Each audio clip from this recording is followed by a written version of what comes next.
just finished the Packer-Brown game, and I must say it was a good game if you're a Packer fan. A couple good things to note today about the Green Bay Packers. Number one, their offensive line actually played well today. They did not give up one sack for Aaron Rodgers. And really, they started with the ground game. Ryan Grant rushed for over 150 yards, and for once, the offensive line did a very, very good job.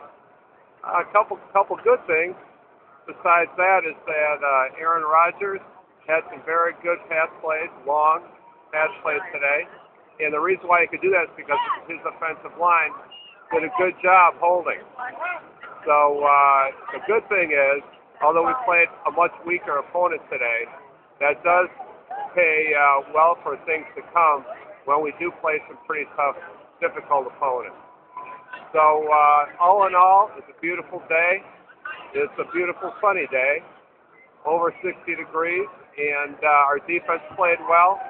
Woodchuck once again had a very good interception, and that's what we need to do to be successful.